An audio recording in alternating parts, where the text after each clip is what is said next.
Men, let's talk about the question you've been avoiding. Should I fix this, or should I walk away? And I know why you're here. You're exhausted. You've tried talking, you've tried changing, you've tried being better, and nothing's working. But you're terrified of making the wrong choice. Stay too long, waste years of your life. Leave too soon, throw away something that could have been saved. So today, I'm giving you the framework that cuts through the confusion. First, let's establish something critical. Not every problem means the relationship is doomed, and not every rough patch means you should leave. But there's a massive difference between a relationship that's going through something, and a relationship that is something toxic. So here's how you tell the difference. The fix-it test. Ask yourself these 4 questions, and answer them honestly. Question 1, is she willing to work on it with you? Notice I didn't say is she perfect, or has she fixed everything. I said, is she willing? Because effort is the only currency that matters. If you're bringing solutions and she's bringing excuses, if you're suggesting therapy and she's suggesting you're the problem, if you're trying to communicate and she's shutting down or attacking, that's not a rough patch, that's a closed door. You can't fix a relationship alone, and trying to do so will destroy you. Question 2, does she respect you, or does she show contempt? This is critical. Anger is healthy, frustration is normal, disagreement is natural. But contempt is poison. Dr. John Gottman, who studied thousands of couples, found that contempt is the single biggest predictor of divorce. What does contempt look like? Eye rolling during serious conversations. Mocking your feelings or opinions. Using sarcasm to belittle you. Treating you like you're stupid or beneath her. Making you feel small in front of others. Here's the truth, you can rebuild trust, you can reignite passion, you can resolve conflict, but you cannot fix contempt. Once respect is gone, the foundation is gone. And without a foundation, there's nothing left to build on. Question 3, are you growing together, or is one of you trying to shrink the other? Healthy relationships challenge you to become better. Toxic relationships demand you become smaller. If she loves the man you're becoming, supports your goals, celebrates your wins, that's growth. But if she resents your ambition, criticizes your dreams, feels threatened by your success, or worse, if she's constantly trying to change your core identity, your values, your personality, that's control, not love. And here's what most men miss.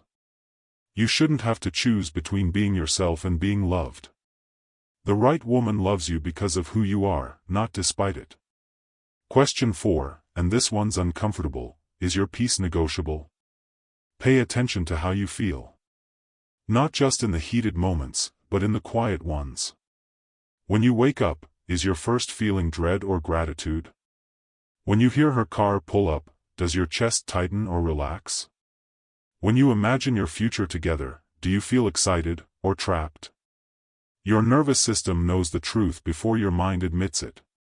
And if you feel more relief when she's gone than when she's present, if you're more yourself with your friends than with her, if you've started avoiding home because it doesn't feel safe anymore, your body is screaming at you to listen.